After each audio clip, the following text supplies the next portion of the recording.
these big trees that you see all over, these are the cottonwoods. So we do have water, but it's deep down, okay? Because remember I said this was all kind of marshland originally? Well, believe it or not, under the cathedral, it's still marshy. So in modern times, they decided, hey, we got enough money now, let's build those steeples.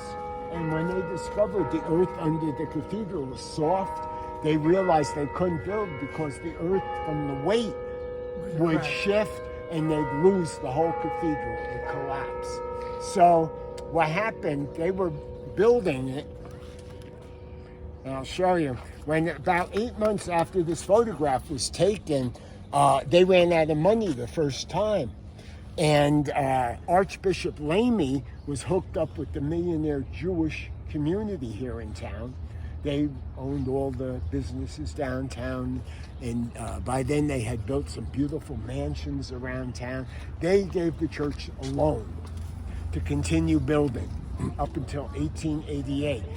They ran out of money again. So Archbishop Lamy now had to go to the Jewish community and tell them the church cannot repay the loan. The Jewish community forgave the loan. Wow. It never had to be paid. And it's interesting because the Jews that were here in the 1800s were descendants of the Jews from Portugal and Spain that were, removed from those areas. And at that time, they dispersed throughout the world. Right. Many Jewish people ended up here, the West Coast, everywhere. And so that's how they were here. So they give credit to the generosity of the Jewish community. They forgave the loan. It never had to be repaid. And the cathedral exists because of their generosity. Actually, they've been done a lot of dirt. Yeah. This is the sanatorium that used to be up here at the top of the park. Okay, that building there was the hospital. So the hospital replaced the sanatorium.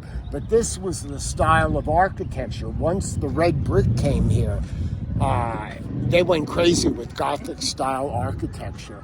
And then these buildings were just torn down. That would have been nice to have been up there. Historically, it would have been interesting.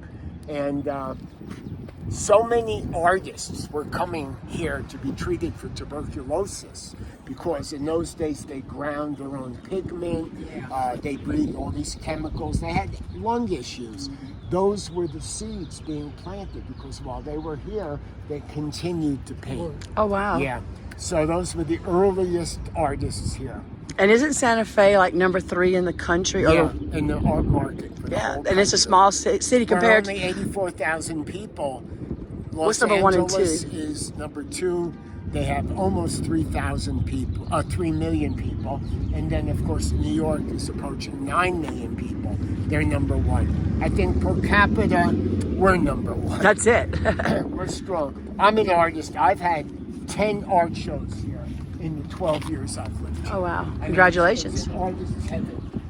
And pretty much everybody you meet, regardless if they're sweeping the street or digging a ditch or a waiter, most people here are artists, actors, musicians, writers, poets. It's sort of like Greenwich Village in the 1950s. We was in there. Yeah. Look, I can't even play. I started going there in 1961. I was just entering high school. And it was a strong influence on me, I can't even play a radio, but I enjoy it. Well, New York is great. I'm from there. I worked in Manhattan for 40 years. Wow. And I was an art director. I did The View with Barbara Walters. I did 2020, Sunday Morning with Charles Kuralt. Pretty much every show in the last 40 years between CBS and ABC television. Wow. I had my thumbprint stuck in there somewhere. That's very... What's your name again? Paul Hillman. So nice to meet you again. Yeah. Yeah. So this is the Cathedral Basilica of St. Francis of Assisi.